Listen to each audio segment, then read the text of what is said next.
সরকারের কাছে দাবি পেশ করার জন্য। এই অবস্থায় আমরা আপনাদেরকে বলতে চাই, ভারতীয় আগ্রাসন শুরু হয়েছিল 22শে জানুয়ারি থেকে। আমাদেরকে বুঝতে হবে, ভারত সরকার খুব ভালো করে জানতো কি হবে যদি এই মজলুম জননেতা এই মৌলানা ভাসানীকে সত্যিকার অর্থে বাংলাদেশের মূল মঞ্চে আবির্ভূত হয়, তাহলে ভারতের আমাদের বাংলাদেশের বিরুদ্ধে কোন ধরনের শোষণমূলক আগ্রাসীমূলক কোন ধরনের কর্মকাণ্ড তাদের দ্বারা সম্ভব হবে না। তার প্রথম পদক্ষেপ হিসাবে শেখ মুজিবুর রহমানের 10ই জানুয়ারি প্রত্যাবর্তনের পরবর্তীতে অতি সংগোপনে নানা নাটকীয়তার মধ্য দিয়ে 22শে জানুয়ারি মৌলানা ভাসানীকে সংগোপনে এদেশে বিমান যোগে না পাঠিয়ে তাকে বাই রোডে বাংলাদেশে প্রত্যাবর্তনের ব্যবস্থা করে দিয়েছিল। আজকের এই স্বদেশ প্রত্যাবর্তন দিবসের আয়োজনের আমাদের মৌলানা ভাসানী অনুসারী পরিষদের মাননীয় সভাপতি জনাব শেখ রফিকুল ইসলাম বাবলু এবং উপস্থিত অন্যান্য আমাদের সংগঠনের সমস্ত কর্মীবৃন্দ, নেতৃবৃন্দ, সামনে উপস্থিত সাংবাদিক বৃন্দ, গণমাধ্যমের কর্মীবৃন্দ, আসসালামু আলাইকুম। আমি বক্তব্যের শুরুতে হয়তো বলে নিয়েছি আমাদের আজকের এই জনসভার মূল উদ্দেশ্য কি। মৌলানা ভাসানীর স্বদেশ প্রত্যাবর্তন দিবসে আমরা এই সরকারের কাছে দাবি জানাতে চাই, মৌলানা ভাসানী মজলুমের নেতা ছিলেন, কৃষক শ্রমিকের দুঃখ মানুষের অধিকার আদায়ের জন্য সমগ্র জীবন সংগ্রাম করেছেন।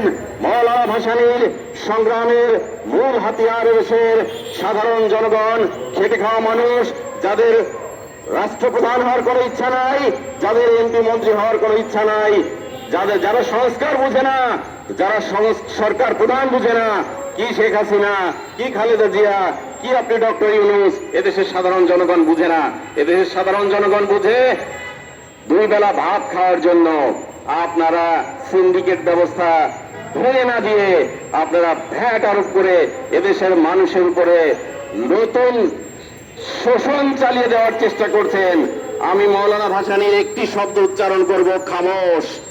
মৌলানা ভাসানীর শব্দ খামোশ শুধুমাত্র পাকিস্তানি শাসক গোষ্ঠীর বিরুদ্ধে না, এই স্বাধীন বাংলাদেশের প্রতিটি শাসক প্রত্যেককে বলে দিতে চাই, খামোশ, এখানেই থামেন, মানুষকে বোকা ভাববেন না।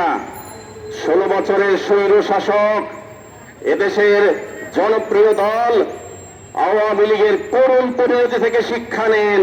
আপনাদের কোনো ভিত্তি নাই এদেশের গণ অভ্যুত্থানকারী 2000 শহীদের রক্তের উপর দিয়ে ক্ষমতায় এসে মানুষকে ভুল বোঝানোর চেষ্টা করবেন না। ওই বাংলার যে সাধারণ একটা প্রবাদ আছে, আমাদের দেশে যে যায় লঙ্কায় সেই হয় রাবণ। রাবণ হয়েন না, অস্তিত্ব থাকবে না। এখনো সময় আছে, জনগণের কথা ভাবেন, জনগণের পক্ষে চলেন। আর পরিশেষে বক্তব্য শেষে একটি কথাই বলবো, ভারত সরকার আপনারাও খামোশ, খামোশ। এদেশের জনগণ, বাংলাদেশের জনগণ, পদ্মা মেঘনা যমুনার পলিবিধৌত জনগণ, তাদেরকে আপনারা ভালোভাবেই জানেন, চিনেন, 71 সালে দেখেছেন।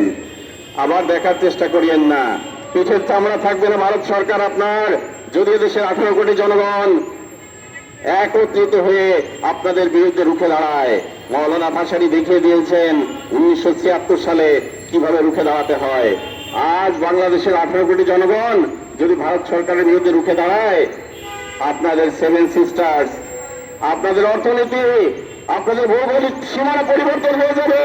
সাবধান, সাবধান, খামোশ। ধন্যবাদ সবাইকে।